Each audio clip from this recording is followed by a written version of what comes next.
Sometime more than a year before April of 2016, an anonymous source identifying him or herself as John Doe contacted a German paper named the Süddeutsche Zeitung with an extraordinary offer.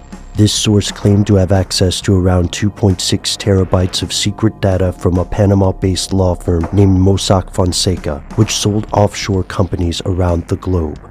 The source did not want money for this revelatory information, nor did the source want fame.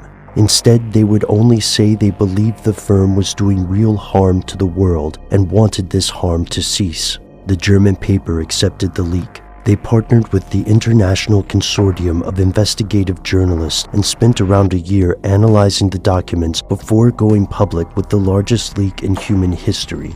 By April 3rd of 2015, the news had reached populations in countries around the planet. Heads of state and industry were implicated, as well as kings. Many of these individuals worked through their relatives, squirreling away cash and, in some cases, circumventing sanctions. Sources traced money to Vladimir Putin, the Prime Minister of Iceland, heads of Chinese government, Middle Eastern royalty, Indian celebrities, and even Jackie Chan.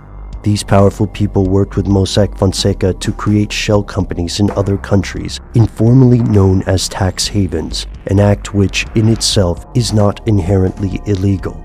However, journalists note the majority of these operations were designed to hide the identity of the actual owners. In other words, the people hiding the money.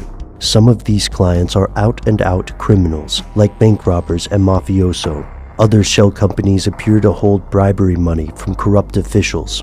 In some cases, this means the leaks are proof of illegal financial activity by some of the world's wealthiest groups and individuals. We talk about the financial crisis in 2008, but really the birth of this really started with 9/11 and the ease in which monies were transferred to the United States of America and through a multitude of different shell companies in order to sponsor the level of terrorism that took place in the United States of America.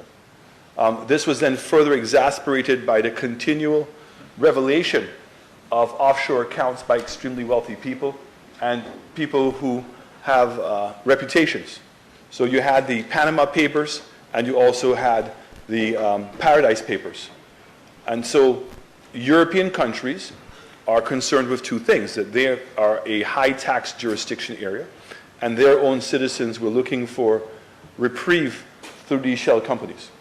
Confidential, leaked documents from the Panama-based law firm Mossack Fonseca. The leak includes roughly 11.5 million documents or 2.6 terabytes of data.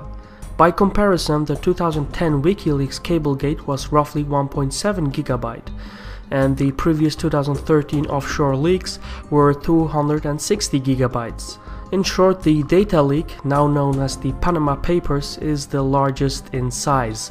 The Panama Papers reveal how some of the world's most influential figures have used offshore bank accounts to avoid taxes or conceal their wealth.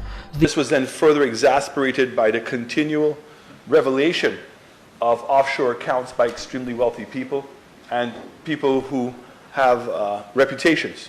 So you had the Panama Papers looking for reprieve through these shell companies.